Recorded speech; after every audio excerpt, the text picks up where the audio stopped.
Entonces estoy muy emocionado de este tema. Este tema se llama, es una serie que vamos a estar desarrollando, son 4 capítulos de Jonás, así es que vamos a tener 4 series o 4 sesiones de Jonás y se titula El Retorno.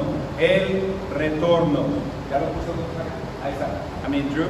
Entonces, para que nosotros iniciemos, a mí me gustaría que leyéramos el capítulo número 1 de Jonás. Tienen sus Biblias listas, les suplico, les imploro que abran sus Biblias en el libro de Jonás, capítulo 1. Y dice así la palabra de nuestro Señor. Vino palabra de Jehová a Jonás, hijo de Amitai, diciendo: levántate y ve a Nínive, aquella gran ciudad, y pregona contra ella, porque ha subido su maldad delante de mí. Y Jonás se levantó para huir de la presencia de Jehová a Tarsis. Y descendió a Job y halló una nave que partía para Tarsis, y pagando su pasaje entró en ella para irse con ellos a Tarsis, lejos de la presencia de Jehová. Pero Jehová hizo levantar un gran viento en el mar, y hubo en el mar una tempestad tan grande que se pensó que se partiría la nave. Y los marineros tuvieron miedo, y cada uno clamaba a su Dios, y echaron al mar los enseres que había en la nave para descargarla de ellos. Pero Jonás había bajado al interior de la nave y se había echado a dormir. Y el patrón de la nave se le acercó y le dijo: ¿qué tienes, dormilón? Levántate y clama a tu Dios. Quizás Él tendrá compasión de nosotros y no pereceremos. Y dijeron cada uno a su compañero: venid, echemos suertes para que sepamos por causa de quién nos ha venido este mal. Y echaron suertes, y la suerte cayó sobre Jonás. Entonces le dijeron ellos: decláranos ahora por qué nos ha venido este mal. ¿Qué oficio tienes? ¿Y de dónde vienes? ¿Cuál es tu tierra? ¿Y de qué pueblo eres? Y él le respondió: yo soy hebreo y temo a Jehová, Dios de los cielos, que hizo el mar y la tierra. Y aquellos hombres temieron de sobremanera y le dijeron: ¿por qué has hecho esto? Porque ellos sabían que huía de la presencia de Jehová, pues él se los había declarado. Y le dijeron: ¿qué haremos contigo para que el mar se nos aquiete? Porque el mar se había embravecido más y más. Y él le respondió: tomadme y echadme al mar, y el mar se os aquietará, porque yo sé que por mi causa ha venido esta gran tempestad sobre vosotros. Y aquellos hombres trabajaron para hacer volver la nave a tierra, mas no pudieron, porque el mar se había embravecido más y más contra ellos. Entonces clamaron a Jehová y dijeron: te rogamos ahora, Jehová, que no perezcamos nosotros por la vida de este hombre, ni ponga sobre nosotros la sangre inocente, porque tú, Jehová, has hecho como has querido. Y tomaron a Jonás y lo echaron al mar, y el mar se aquietó de su furor. Y temieron aquellos hombres a Jehová con gran temor, y ofrecieron sacrificio a Jehová e hicieron votos. Pero Jehová tenía preparado un gran pez que tragase a Jonás, y estuvo Jonás en el vientre. Acuérdense de esto: ¿cuántas veces o cuánto tiempo? 3 días y 3 noches. Amén. Dios bendiga su palabra. Padre, te alabamos y te bendecimos y ponemos en tus manos este tiempo, y te rogamos que sea tu Espíritu Santo que hable por medio de este servidor, y que estas personas que están aquí sentadas no estén nada más sentadas, Señor, pensando en sus novios, en sus novias, en sus frijoles que dejaron en la estufa, o en cualquier problema que dejaron por allá afuera, pero que, Señor, ellos estén dispuestos a concentrarse en lo que tal vez tú les quieras decir en esta noche. Te pedimos esto, te lo rogamos esto, en el nombre precioso de nuestro Señor Jesucristo, nuestro Señor y nuestro Salvador. Amén y amén. Amén. Qué hermoso sería que, así como a Jonás, nos pasara a nosotros. Digo, constantemente luchamos por saber la voluntad de Dios y decimos: ay, Señor, háblame, por favor. Si tan solo me dieras una señal, yo regresaría a la iglesia. Si tan solo me dieras una señal, yo haría esto, yo haría aquello. Y sin embargo, la mayoría de las veces, yo no sé, a lo mejor usted es la excepción, no escuchamos a Dios hablándonos. Pero a Jonás así le pasó. Jonás, yo no sé si estaba dormido o si estaba despierto, pero de repente oyó la voz del Señor. Y el Señor le dijo: Jonás, Jonás, escúchame, Jonás. Y el Señor le dio una misión clara y una visión bien clara y un camino bien claro de lo que él tenía que hacer. Sin embargo, para Jonás no fue suficiente. Para Jonás no fue suficiente que Dios le estuviera declarando su voluntad de una manera bien específica. Así como quisiéramos nosotros escuchar la voz, que Él nos declarara su voluntad bien clara, bien específica, y que pudiéramos escuchar su voz susurrando en nuestro oído. Para Jonás, a pesar de que Dios le habló, le dijo: Jonás, Jonás, vete a Nínive y predica en contra de ella, porque es una ciudad que es malvada, perversa, y ya me harté de ellos. Ve y predica para ver si se arrepienten, para ver si cambian, porque si no, yo voy a destruir esa ciudad, la ciudad de Nínive. Pero se levantó Jonás inmediatamente, ni lo pensó, ni lo consideró. Salió de su casa y en lugar de dirigirse en dirección, valga la redundancia, de Nínive, él arrancó para Tarsis. Él arranca para Tarsis, en the next one, Drew, en la dirección equivocada a la cual Dios lo estaba mandando. Jonás tomó un detour. Jonás tomó un detour. Él se perdió el camino y agarró un atajo en la dirección que él creía, que él consideraba que estaba correcta. Lo que pasa es, vamos a hablar de la identidad.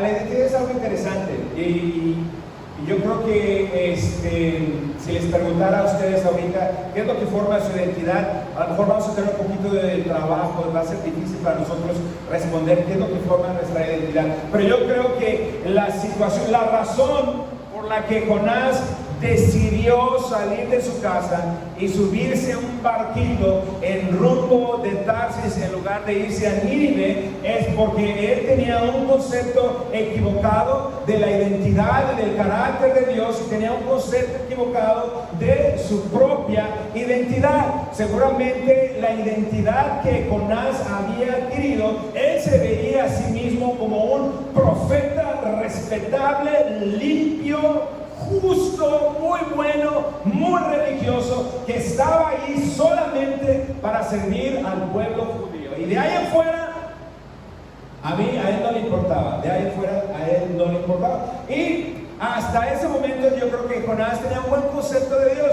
El concepto de Jonás era de que Dios era el Dios de los judíos, y que sí, que Dios era un Dios temible y que impartía juicio.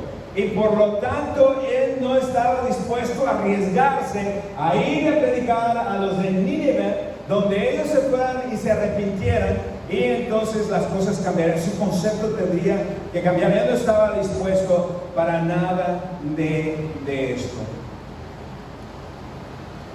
Lo que pasa es que hay ocasiones, in the next one, Drew, hay ocasiones en que intentamos echar raíces en lugares equivocados. Intentamos echar raíces, no sé si saben qué es lo que está ahí. Es una papa que ya está echando raíces en el momento equivocado, porque esa papa ya debe estar lista para cocinarse, pero empezó a echar raíces.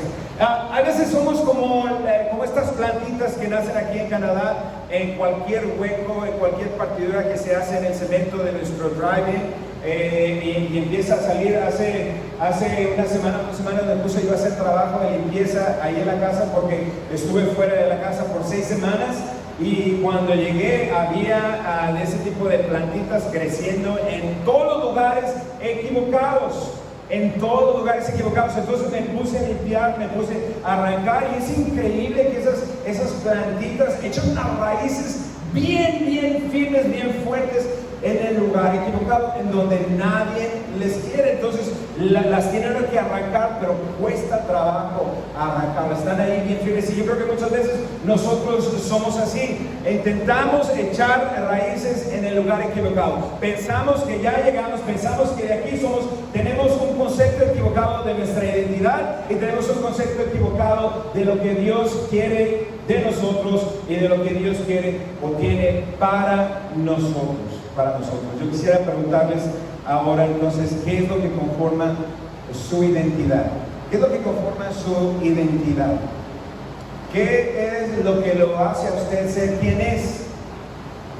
Y yo creo que si usted aprende a ver, a reconocer su identidad, se va a dar cuenta por qué de repente algo pasa y se enoja. ¿Me entienden?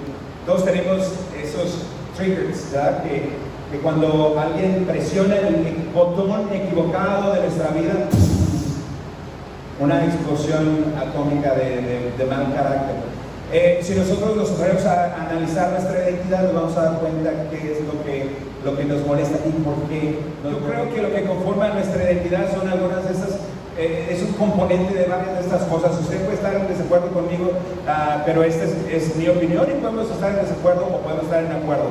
Pero yo creo que lo que conforma su identidad es su historia familiar. ¿Quiénes son tus papás? ¿Quiénes fueron tus abuelos? ¿De dónde vinieron tus abuelos? ¿Cuándo se casaron? ¿De dónde se casaron? ¿Cómo se conocieron? ¿Qué tipo de familia eran ellos cuando tus papás nacieron? Etcétera, etcétera. Y tus recuerdos de cuando eras niño. Eso es hay una partecita, un porcentaje de lo que forma tu identidad. Planes futuros.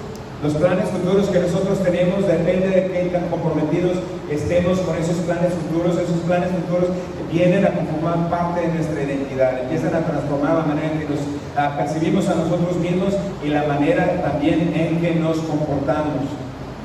Una familia amorosa es definitivamente a una gran parte de lo que conforma nuestra identidad. Si venimos de una familia amorosa, lo más seguro es que ese amor se va a empezar a reflejar de diferentes maneras. Si venimos de una familia que es conflictiva, lo más seguro es que lo que va a salir de nosotros va a ser conflicto, lo que va a salir de nosotros no va a ser necesariamente amor, a solo que estemos redimidos por la sangre de Cristo y nos hayamos renovado dentro de nuestro corazón y nuestra mente, entonces estaremos viviendo diferente. Pero si todavía traemos las cadenas del pasado, entonces nos vamos a comportar en base a cómo fue nuestra familia, si fue una familia amorosa o no. Eso se va a ver reflejado. Y también algo bien importante como cristianos, yo creo que podríamos estar de acuerdo, es que algo que conforma nuestra identidad es una fe bien establecida. Fe bien establecida.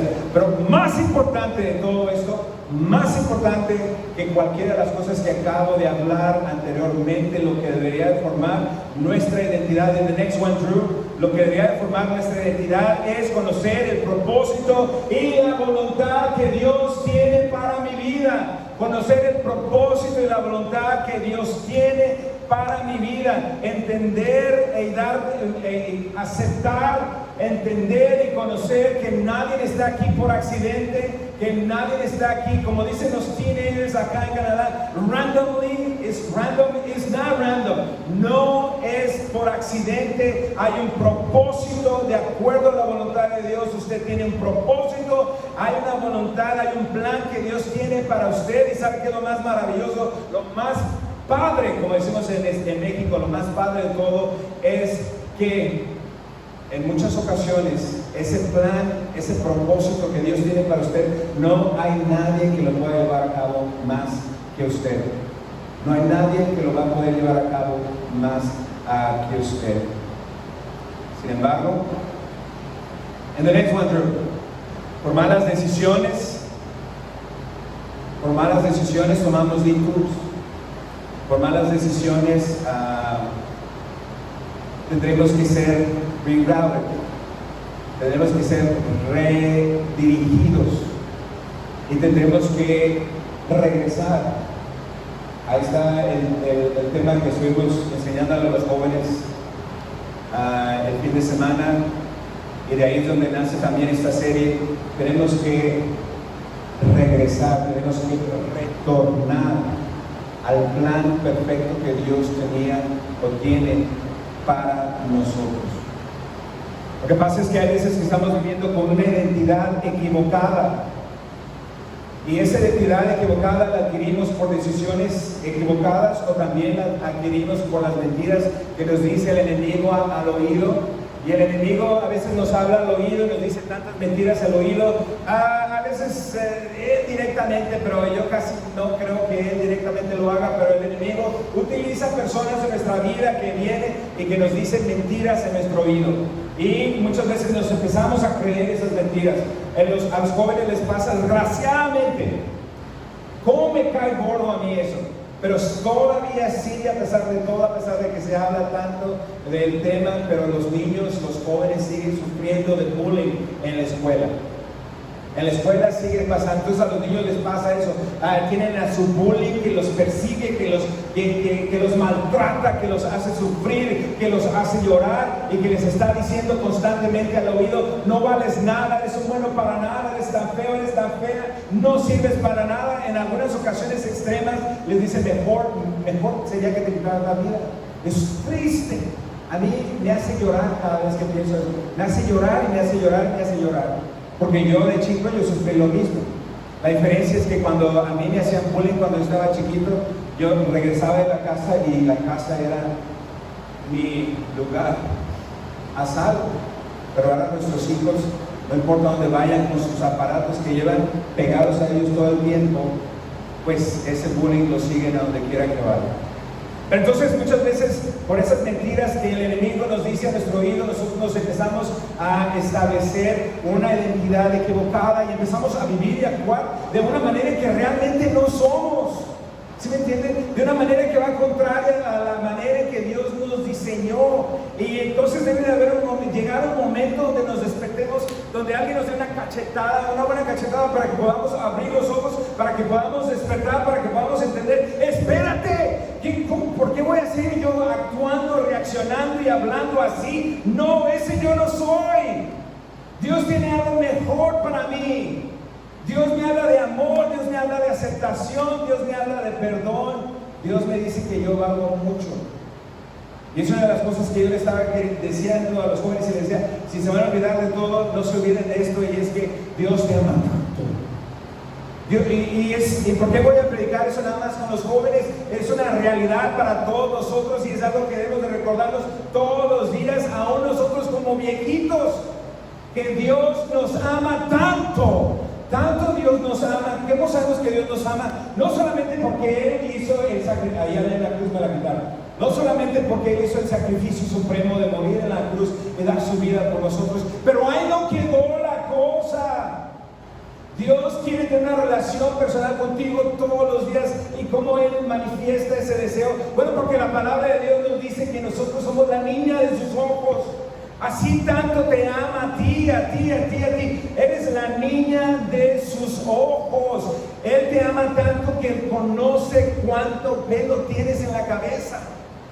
Para algunos de nosotros no sería muy difícil, no es muy difícil contar el pelito que tenemos. Pero pues vean nomás a la hermana Gladys, para contar todo ese pelo que tiene la hermana.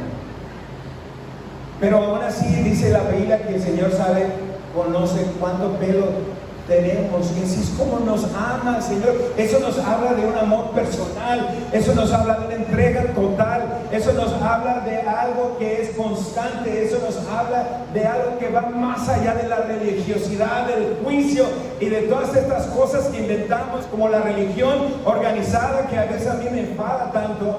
Yo creo que Dios no quiere tanto esa organización, quiere un corazón contrito y humillado delante de Él.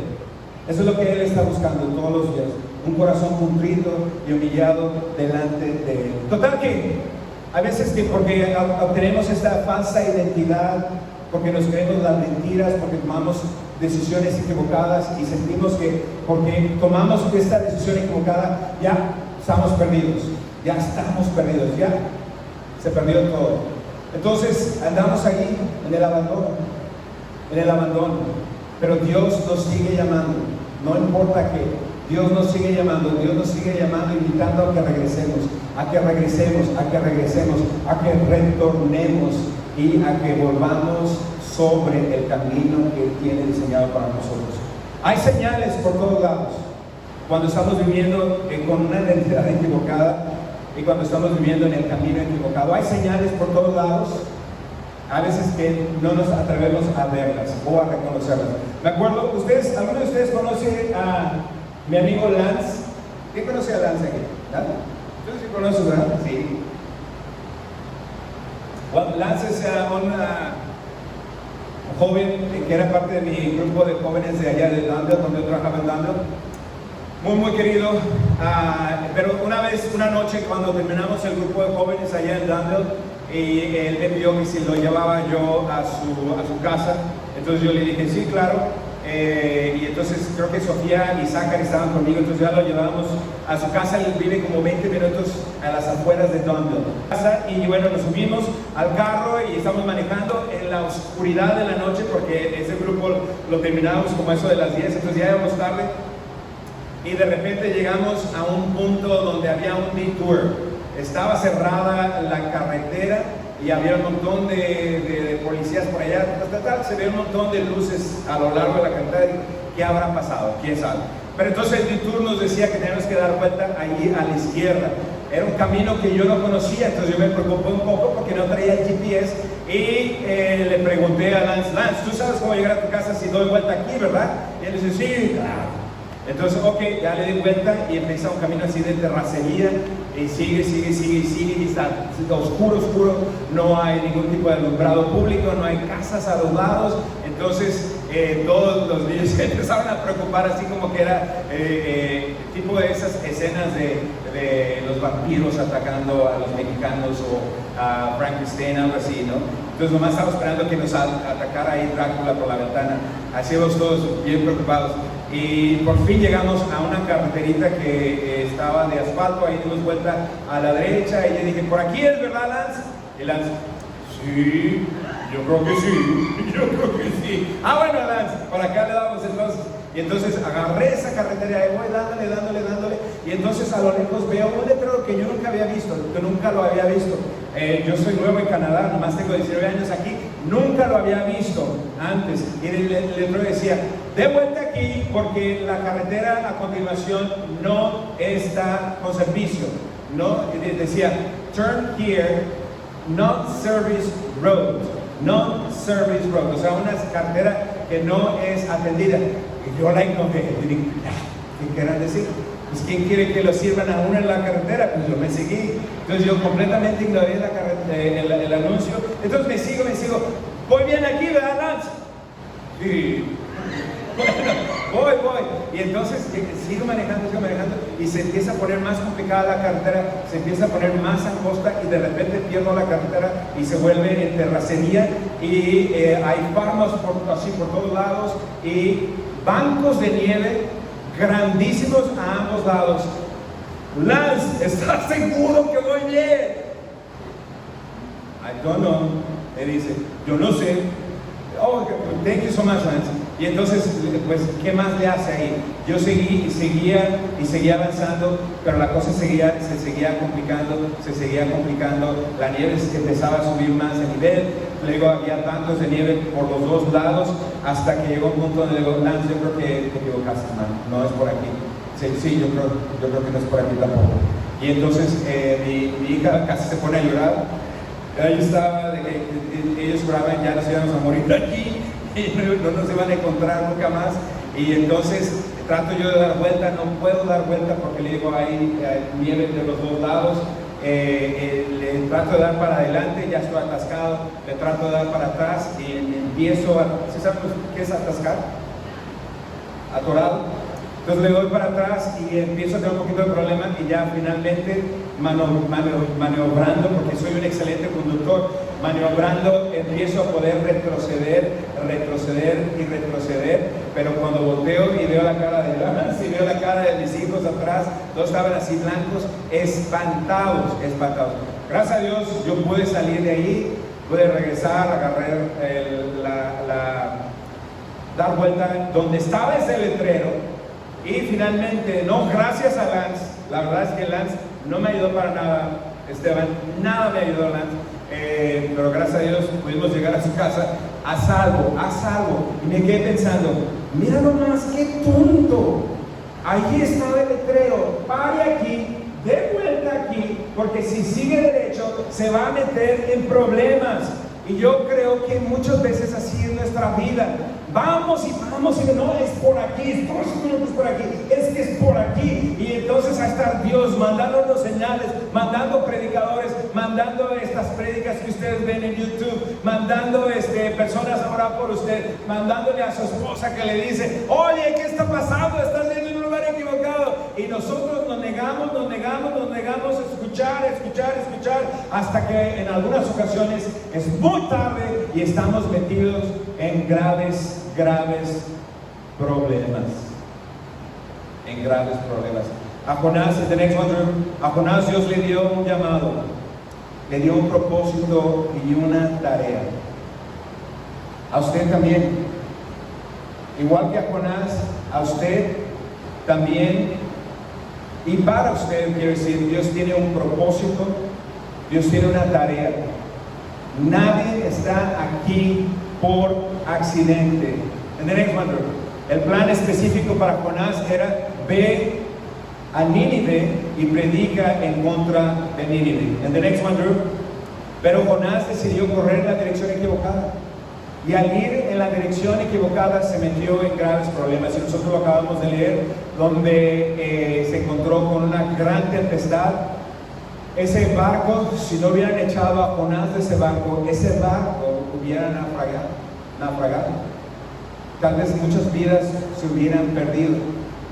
Gracias a Dios que Jonás tuvo la sensibilidad y la sabiduría de reconocer que era por su culpa. Al ser él arrojado por la borda, el mar se pone tranquilo y él es devorado por un gran pez. Y la próxima vez que nos reunamos vamos a hablar de el arrepentimiento. Oremos. Padre, te alabamos, te bendecimos, te damos toda la honra y te damos toda la gloria. Gracias, Señor, porque aún a pesar de que Jonás tomó el camino equivocado, porque fue rebelde, porque dudó de si estaba su lo correcto o no, porque dudó de su propia identidad, él estaba confundido. Aún a pesar de todo eso, Señor, tú estuviste dispuesto a tratar con él. Tú mandaste una tormenta grande para desencarrilarlo, para llamar su atención, para traerlo hacia ti. Señor, yo no quiero que eso pase en mi vida. Señor, si yo estoy en el rumbo equivocado, yo te suplico que con tu misericordia tú me lo muestres, Señor. Que nos des un corazón sensible, que nos des un corazón contrito y humillado delante de ti, para que podamos, Señor mi Dios, escuchar aún las cosas que no queremos escuchar, para escuchar el mensaje que no queremos recibir porque nos va a doler el orgullo, porque nos va a doler pues nuestra sensibilidad, porque nos vamos a sentir tristes, Señor, al darnos cuenta que hemos sido rebeldes. Yo no sé, Señor, pero lo que sí sé, Padre, es que nuestro pasado, nuestros errores pasados no pueden ni podrán formar nuestra identidad. Nosotros no basaremos nuestra identidad en nuestras equivocaciones, en nuestros errores, en nuestras metidas de pata. No, Señor. Nosotros basamos nuestra identidad en lo que tú dices que somos. Tú dices, Señor, que somos nación santa, herederos del reino, hijos del rey, que hemos sido perdonados, que hemos sido comprados con un precio muy caro, la sangre de tu Hijo amado. Ayúdanos, Señor, a parar de creer las mentiras del mundo y del enemigo y a creerte solamente a ti, y a tener un corazón sensible a tu palabra y estar dispuesto, Señor, a regresar a las bases, a regresar a lo básico, a regresar a ti, Señor, y a corregir el camino, si es que eso fuera necesario en nuestra vida. Te lo pedimos, te lo rogamos, te lo suplicamos en el nombre precioso de nuestro amado Salvador, Cristo Jesús, Señor nuestro. Amén y amén. Amén.